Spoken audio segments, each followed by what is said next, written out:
বিদেশি নেওয়ার জন্য কিসের আচার বানাইলাম দেবরের জন্য। হ্যালো এভরিওয়ান, আসসালামু আলাইকুম। কেমন আছেন? আশা করি অনেক অনেক ভালো আছেন। তো যাই হোক, সকাল সকালে যে ঘুম থেকে উঠে দেখেন আমার গোলাপ ফুলটা এমন একটা জায়গায় যে ফুটছে, মানে এককালে হাত ব্যথা হয়ে গেছে আজকে একটা ছবি তুলতে, যে একবার গ্রিলের বাইরে, মানে একবার মানে কেমন একটা জায়গা হয়েছে দেখেন। তো একটা ছবি তুলতে পারি না, কয়েকদিন ধরে বলতেছি তুলবো তুলবো, কিন্তু তোলাই হয় না, একটু ভিডিও করা হয় না, ছবি তোলা হয় না। তো যাই হোক, এদিকে হলো রান্না বান্না আয়োজন করতেছে। আজকে হলো দেবরের জন্য জলপাইয়ের আচার বানাবো।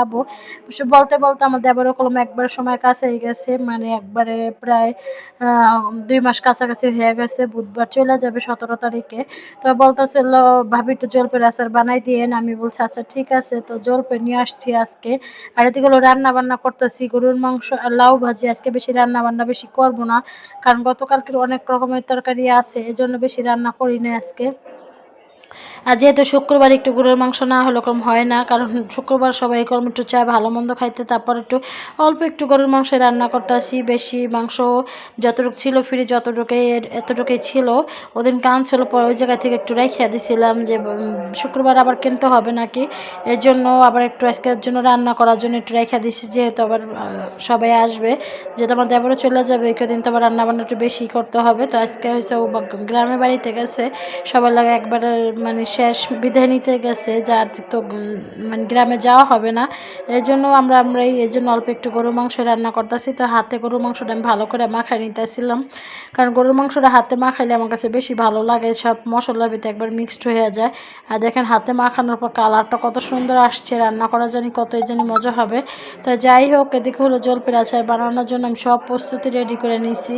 আর দেখেন জলপাইয়ের কালারটা কত সুন্দর হয়েছে। একদম গরু মাংস হয়ে গেছে, লাউ ভাজি হয়ে গেছে। তো আজকে দুপুরের খাবারে যে সব রান্না বান্না শেষ। আর এদিকে যে জলপাই নিয়ে আসছি, জলপাইগুলো বোঠাগুলো ফালাই নিচ্ছি, পরে এখন ধুয়ে নিব, খলাই নিব, মানে খলাই নেওয়ার পর একবার একটু সিদ্ধ করে নেব। সিদ্ধ করে নেওয়ার পর হলো আমি একটু মানে অর্ধেক নর্মাল, মানে একটু ভাঙ্গা থাকবে, একটু আস্তও থাকবে, দেবরের জন্য নিতে আসে। আর যেহেতু আমার দুইটা দেবর এক জায়গায় থাকে, দুই ডিব্বা তো দিতেই হবে।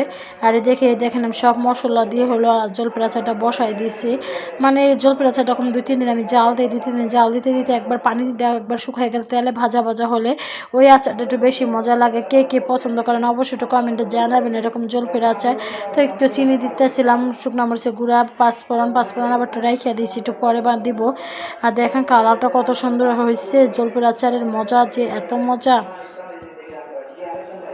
আর কে কে জলপাইয়ের আচার পছন্দ করেন অবশ্যই একটু কমেন্টে জানাবেন। আমার দেবতাও চাইছে জলপাইয়ের আচার খাইতে, যে ভাবি একটু জলপাইয়ের আচার বানিয়ে দিলে একটু মানে ওই দেশে একটু খাওয়া যায়। তো যাই হোক, আচারটা এখন একবার দেখেন কত লোভনীয় হয়েছে। আচারটা কোনো এখনও পরিপূর্ণ হয় না, আরও জাল হবে, আরও মজা হবে তাহলে। আর এদিকে হলো আমি একটু মোরগ পোলাও খাইতে আসছিলাম, কি মজাদার একটা খাবার। তো খাওয়া দাওয়ার পর হলো করতেছিলাম, ছাদে চলে গেছি। ছাদে যে বারান্দা একটা ছোটো গাছ হয়েছে, কী গাছ আমি নিজেও জানি না, এই গাছ হয়েছে, কয়েকটা টমেটো চারাও হয়েছে, এগুলো নিয়ে গেছি ছাদে। ছাদে নিয়ে যাওয়ার পর হলো গাছে দিতেছিলাম, গাছে দেওয়ার পর হলো সব গাছগুলো লাগাই দিছি। আর এদিকে করলাও হয়েছে, দেখেন আমার পছন্দের ধুন্দুলও হয়েছে। তো ভিডিওটা কেমন হয়েছে অবশ্যই একটু কমেন্টে জানাবেন। মাশাল্লাহ, সবাই একটু মাশাল্লাহ বলবেন। লাউ হয়েছে। সবাই ভালো থাকবেন, সুস্থ থাকবেন। আল্লাহ হাফেজ, আসসালামু আলাইকুম, গুড বাই, গুড নাইট।